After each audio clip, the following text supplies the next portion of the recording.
अभी अभी आपने एक वीडियो देखा और वीडियो में आपको योगी आदित्यनाथ नजर आए और जय श्री राम के नारे भी आपको सुनाई दे रहे होंगे। लेकिन ये वीडियो किसी रैली का नहीं है, किसी जनसभा का नहीं है, किसी रोड शो का नहीं है, बल्कि ये एक निजी मुलाकात थी अपनी बहन से योगी आदित्यनाथ की। और आसपास के लोगों ने सीएम योगी को देखने के बाद कुछ इसी तरीके के नारे लगाने शुरू कर दिए। नमस्कार, स्वागत है आप सभी का। आप देख रहे हैं एनएमएफ न्यूज, आपके साथ मैं हूं नमता चौधरी। उत्तर प्रदेश के मुख्यमंत्री योगी आदित्यनाथ उत्तर प्रदेश के कोने कोने का विकास कर रहे हैं और अब जब 2027 में चुनाव है तो उससे पहले तमाम परियोजनाओं की सौगात दी जा रही है। कई ऐसे प्रोजेक्ट्स हैं जो लटके पड़े थे, उन सबको पूरा किया जा रहा है। इसके अलावा जनता का भरोसा जीतने के लिए सब कुछ किया जा रहा है, बीजेपी की तरफ से भी और जो इस वक्त चुनावी मैदान में नजर आ रही है यानी कि समाजवादी पार्टी, उनकी तरफ से भी। मसलन जिन लोगों ने कभी आज तक राम का जिक्र नहीं किया, वो आज राम मंदिर, प्रभु श्री राम, चंदा चोरी सबका जिक्र कर रही है। बहरहाल वापस आते हैं मुद्दे पर। बीजेपी यूपी चुनाव से ठीक पहले तमाम बड़े बड़े फैसले ले रही है और इसी कड़ी में योगी आदित्यनाथ पहले शामली पहुंचे, फिर उनका बिजनौर दौरा हुआ। उसके बाद हम सब ने देखा कि कैसे गाजियाबाद में उन्होंने जाकर जनता को संबोधित किया और यहां से उन्होंने बता दिया कि कैसे ग्रोथ इंजन के तौर पर आगे बढ़ावा दिया जा रहा है बहुत सारी परियोजनाओं को। गाजियाबाद में योगी आदित्यनाथ ने क्या कुछ कहा, आइए सुन लीजिए। शासन तब आता है जब कानून का राज आता है और कानून के राज के लिए अपराध और अपराधियों के प्रति जीरो टॉलरेंस की नीति अत्यंत महत्वपूर्ण होती है, कारगर साबित होती है। जहां सुरक्षा होगी वहां सुशासन आएगा, जहां सुशासन आएगा वहां समृद्धि आएगी और जहां समृद्धि आएगी वहां विकास अपने आप दौड़ता हुआ दिखाई देगा। वहां निवेश आएगा, वहां रोजगार का सृजन होगा, नौजवानों के हाथों को काम मिलेगा। आज गाजियाबाद एनसीआर का सचमुच अब उसका मुंह ही नहीं है, प्रवेश द्वार ही नहीं है। अब दिल्ली के ग्रोथ इंजन का काम गाजियाबाद कर रहा है, ग्रोथ इंजन के रूप में अपनी भूमिका का निर्वहन गाजियाबाद कर रहा है। बहनों और भाइयों, यह तब संभव हो पाया है जब अच्छे जनप्रतिनिधियों को आपने चुनकर के भेजा है, अच्छे लोगों को चुनकर के भेजा है, परिणाम आपके सामने आया है। और अभी जो आज कुछ शिलान्यास हो रहे हैं, कुछ की बैठक मैंने ले ली है, उस बैठक में फिर पैसा आ रहा है, वह पैसा यहां की गति को और तीव्र गति से आगे बढ़ाएगा।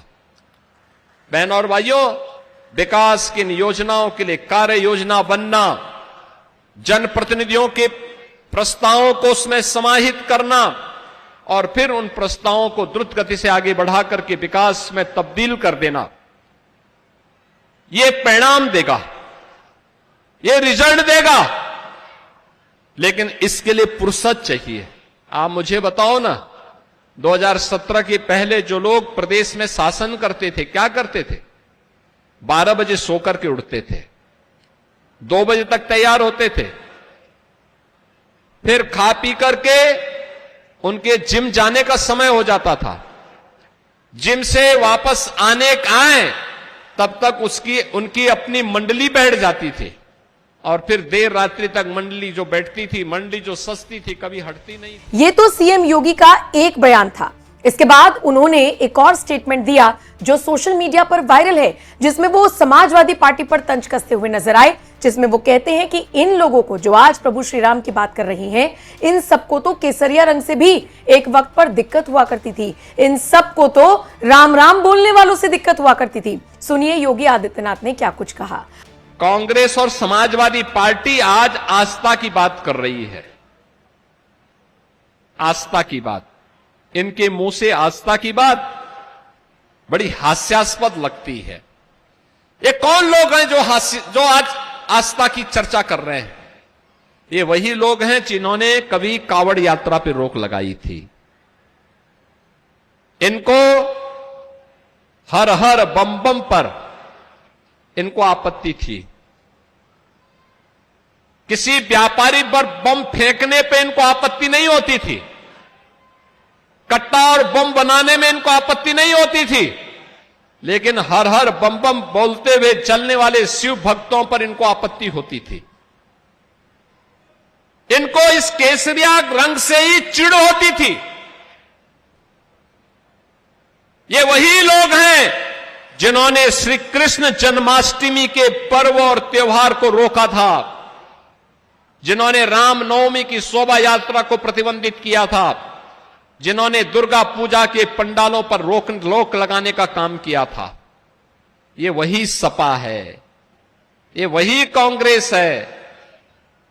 मैं 17 में आकर के बहुत चकता जब कावड़ यात्रा का समय आया, बैठक हो रही थी, पुराना शासनादेश निकाला गया तो शासनादेश में था कि कावड़ यात्रा से दंगे हो सकते हैं, इसलिए उसको रोका जाना चाहिए, और कोई निकलता है तो घंट, घड़ियाल, शंख, इन सब को रोका जाना चाहिए। अधिकारी मेरे पास लेके आए, मैंने कहा भी क्या आप लोगों ने तैयारी की है? उन्होंने कहा साहब ये होता रहा है, शांतिपूर्ण ढंग से निपट जाएगा, उसके बाद कोई करने की आवश्यकता नहीं पड़ेगी। मैंने कहा भी नहीं, ये कावड़ यात्रा है, नोट करना, शिव भक्तों की यात्रा है, देवादिदेव महादेव के प्रति समर्पण की यात्रा है। हर तबके का व्यक्ति जाता है, दलित भी, वंचित भी, पिछड़ी जाति का व्यक्ति भी, हर शिव भक्त मस्ती के साथ भगवान शिव के भक्ति में लीन होकर के इस यात्रा में भाग लेता है। हमारा काम उन्हें सुविधा देना है, सुरक्षा देना है। हम सुरक्षा दें, हम सुविधा दें, और कहीं कोई प्रतिबंध नहीं करना है। लोगों ने कहा साहब दंगे होंगे, मैंने कहा उसके लिए मैं हूं, चिंता मत करो, कोई दंगा नहीं होगा, कोई दंगा नहीं होगा, उसकी गारंटी मैं लूंगा, क्योंकि मैं जानता हूं सच्चा भक्त कभी अनुशासनहीनता नहीं करता है, उच्छृंखलता सच्चा भक्त नहीं कर सकता है, वो मर्यादा में चलता है, वो समरसता का पाठ उसके जीवन का हिस्सा होता है, वो ईश्वर की लीला पे विश्वास करता है। कहा कि मैंने कहा ये यात्रा होनी है। और इन सब के बीच सारे कार्यक्रम निपटाने के बाद देर रात 9, साढ़े 9 बजे के आसपास राजनगर एक्सटेंशन की घरौंदा सोसाइटी में अपनी बहन से मिलने के लिए योगी आदित्यनाथ चले गए। देखिए, जिस वक्त योगी आते हैं गाजियाबाद, अक्सर देखा गया है कि वो अपनी बहन से मिलने के लिए चले जाते हैं, और ऐसे ही ये अनौपचारिक दौरा बीती रात हुआ। जैसे ही वो सोसाइटी में पहुंचे, सोसाइटी के लोगों को पता चला कि योगी आदित्यनाथ आए हुए हैं, वो अपनी सिस्टर से मिलकर निकल रहे हैं। उसके बाद की तस्वीरें देखिए, जहां पर लोग आवाज लगा रहे हैं महाराज जी को जय श्री राम, और इसी तरीके से नारेबाजी होती हुई नजर आई इस सोसाइटी के अंदर। गौर से देखिए इन तस्वीरों को और जरा सुनिए भी। जय श्री राम, जय श्री राम, जय श्री राम।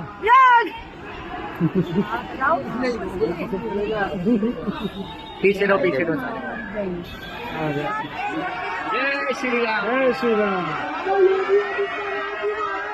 की जय। महाराज जी, महाराज जी, श्री राम, महाराज जी, महाराज जी,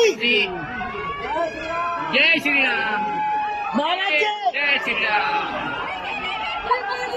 दिख गए, आगे बैठे, बैठ के काम बैठ गए। बहरहाल अपनी बहन से योगी आदित्यनाथ बहुत अनऑफिशियल मुलाकात करके निकल गए। बताया जा रहा है कि फिर जाकर पास में उन्होंने गेस्ट हाउस में खाना खाया, जहां पर बताया जा रहा है कि चूंकि वो बहुत सादा जीवन जीते हैं, इसीलिए बिल्कुल सादा खाना उनके लिए रखा गया था, और उसके बाद वो अपने गंतव्य पर निकल गए। कुल मिलाकर देखा जाए तो योगी आदित्यनाथ का बीते दिन का दौरा बड़ा जबरदस्त रहा, क्योंकि शामली, बिजनौर, उसके बाद गाजियाबाद, फिर बहन से मुलाकात, और उसके बाद अपने गंतव्य की ओर रवाना हो गए। फिलहाल इस खबर पर आपकी क्या राय है, कमेंट सेक्शन में जरूर बताएं, और बाकी खबरों के लिए NMF न्यूज देखते रहिए।